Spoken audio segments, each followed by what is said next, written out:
Over the past 15 years, Downton Abbey has become a phenomenon around the world. That's right. The series won 15 Emmys during its six-season run, claiming a Guinness World Record, and aired in more than 200 countries. Millions tuning in to follow the lives of the Crawley family and their staff. Still can't believe they killed off Sybil. Now, the franchise back with its third and final film. It's called Downton Abbey, the grand finale. Hugh Bonneville and Elizabeth McGovern are back as Lord and Lady Grantham. They find themselves embroiled, though, in a scandal as news of their daughter's divorce is made public. You knew Henry and I were getting a divorce. But not that it had come through. Well, it has. And you never thought to tell us. Why on earth not? Because I'm a fool.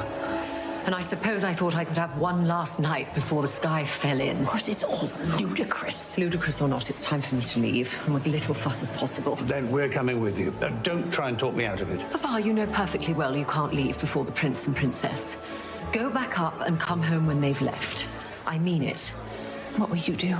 I'll take a taxi, if I can find one that will carry a divorced woman. Good morning, guys. Good morning. It's so nice to have you here. Lovely to see you. So here we are in the 1930s. There's some social scandal happening in the Crawley family. Now, you guys always do such a good job of creating these new storylines that just, wrap us all into it. So what else can we expect in this finale? Well, it's not us, it's Julian Fellows who wrote and created the show.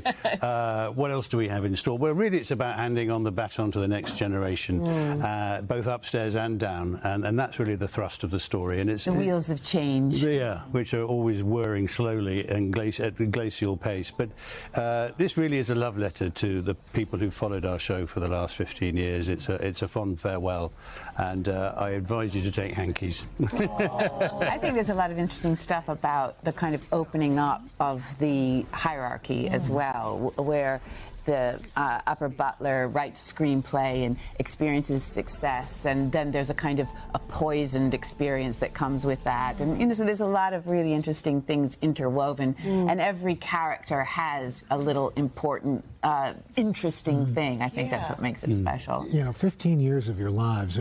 Have you come to terms with what this means as you move forward? Well, we've been saying farewell for about 10 years. The long goodbye. We had a lot of practice.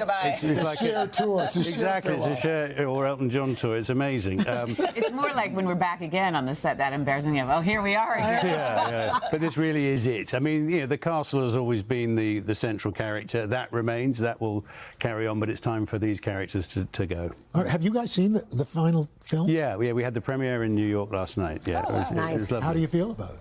Oh, it's wonderful. I feel so proud because I really do feel like we're at our peak with it, which we didn't expect to happen. We didn't want it to kind of limp away. Which it did not. And it hasn't. It's just sort of ignited, and there's a certain amount of magic that has to happen with these things. Speaking of magic, I was thinking the two of you have been working together now for so long, almost 2 decades together.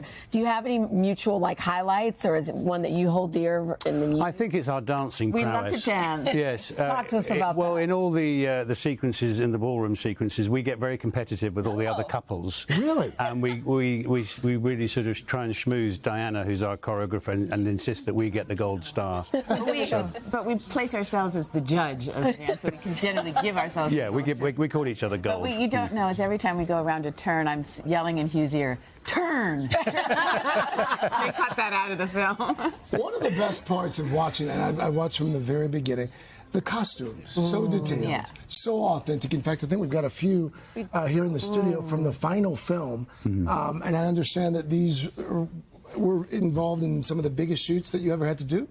Yes, Ascot was one of the biggest shoots. It was about 3 days at Ripon Racecourse in the northern in Yorkshire, and we had hundreds of extras. It was very hot. The supporting artists were amazing, I remember, and having to use the horses judiciously because you're making them run more than they might be used to. So it was a very clever sequence, and it looks amazing. And Anna Scott, I have to say, who's been our costume designer since season 5, she, in every iteration of the show, she's really upped her game. And I must just plug the fact that Bonham's is doing an auction for charity of most of our memorabilia. wow. Currently, it's online, so you too could own a piece of Downton Abbey. That top hat's going to fetch a pretty penny. Yeah, well, Lady Mary's dress is at about wedding dress is at about £5,000 at the moment. It's all for a charity called Together for Short Lives, and the auction finishes on the 16th. But you can go online to Bonham's, look up Bonham's Downton Abbey, and you can see over 150 pieces of memorabilia on sale. Amazing. Wow.